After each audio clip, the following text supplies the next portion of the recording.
She walked into the towering skyscraper like any other employee, unnoticed, underestimated, invisible to the very people who thought they controlled everything. They laughed at her, dismissed her ideas, and sometimes humiliated her in front of others. But what they didn't realize was that they had just awakened a mind capable of toppling empires. Within months, the woman they ignored would quietly dismantle a billion-dollar corporation, without anyone noticing, until it was too late. Her name isn't important, but her story is. She came from a modest background, with nothing but intelligence and determination. The company she joined was massive, a corporate giant that seemed untouchable. Its CEO was ruthless, its executives arrogant, and its operations perfectly designed to crush anyone who dared to challenge the system. At first, she kept her head down, working hard and observing. Every meeting, every email, every decision was a lesson. She noticed patterns, weaknesses, and, most importantly, vulnerabilities no one else dared to exploit. While others were blinded by the glitz and the power,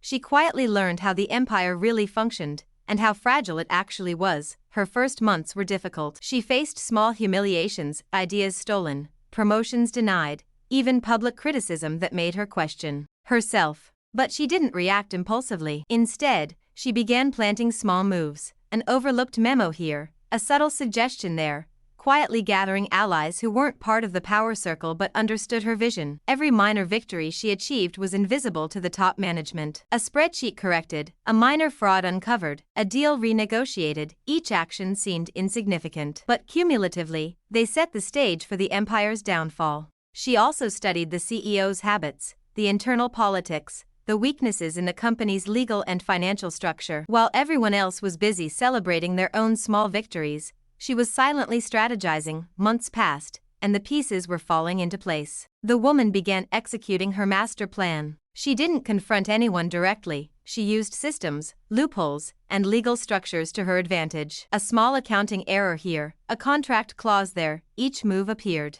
accidental but was carefully calculated. She also leveraged technology, hidden communications, internal emails, financial misstatements, all carefully documented, ready to reveal at the perfect moment. By the time the upper management noticed something was off, she had already set a chain reaction that couldn't be stopped. Her strategy was subtle, faceless, almost surgical. She became the ghost within the empire, unseen but everywhere, turning the very strength of the corporation into its weakness. Then came the moment of collapse. A major deal fell through. Investors began questioning leadership. Fraud investigations were triggered. By now, the CEO and executives realized they had been outmaneuvered, but it was too late. Every attempt to salvage the situation failed. The media called it a shock collapse, investors demanded answers, and competitors took advantage of the chaos. The woman, however, remained invisible. In the end, she succeeded without ever showing her face, without confrontation, without aggression. She proved that intelligence, strategy, and patience could defeat arrogance, greed, and brute force. Her story isn't just about revenge, it's about understanding systems, recognizing weaknesses,